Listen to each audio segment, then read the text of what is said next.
जहाँ तक बात भट्टा कुफर की है, जहाँ एक महिला का 5 मंजिला मकान जो है बरसात के कारण ध्वस्त हो गया।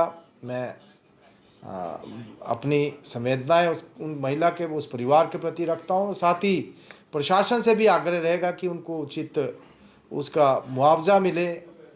लेकिन जिस प्रकार से मंत्री जी का जो रवैया रहा, हम जानते हैं आज एनएचआई के द्वारा विभिन्न 4 लेन्स और सड़कों का निर्माण हिमाचल प्रदेश में किया जा रहा है।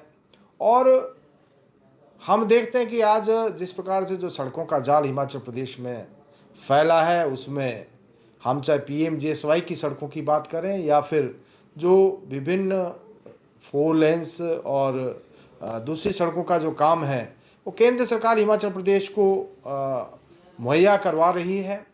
आज अगर हम देखें कि हिमाचल प्रदेश की जो सड़कें हैं, उसका लगभग 51% पीएमजीएसवाई के तहत जिनका निर्माण किया गया है। और आज केंद्र सरकार की मदद के द्वारा विभिन्न 4 लेन्स, विभिन्न सड़कें, उनका निर्माण का काम चल रहा है। ऐसे समय में एनएचआई के अधिकारियों के साथ जो व्यवहार किया गया और जिस प्रकार से कानून को अपने हाथ में लेकर जो कार्रवाई माननीय मंत्री जी ने की, मैं समझता हूँ वो बहुत ही दुर्भाग्यपूर्ण है। अधिकारी अपना काम कर रहे हैं और हो सकता है कहीं पर कोई कमियां रही होंगी। अगर इतनी ही आवश्यकता थी तो मंत्री जी को, जब इस क्षेत्र में काम चल रहा था, जब 4 लेन का काम जो एनएचए द्वारा हो रहा था, तो स्वयं उनको इस क्षेत्र का जो भ्रमण करना चाहिए था, वहाँ का सर्वे करना चाहिए था।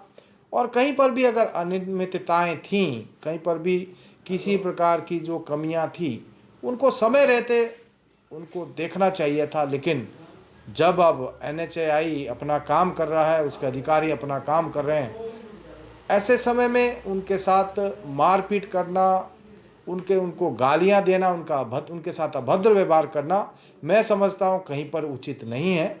और माननीय मुख्यमंत्री जी को वैसे तो प्रशासन ने, और जैसा अभी तक जानकारी है कि एफआईआर पुलिस विभाग द्वारा की गई है, कड़ी से कड़ी कार्रवाई इसके ऊपर होनी चाहिए।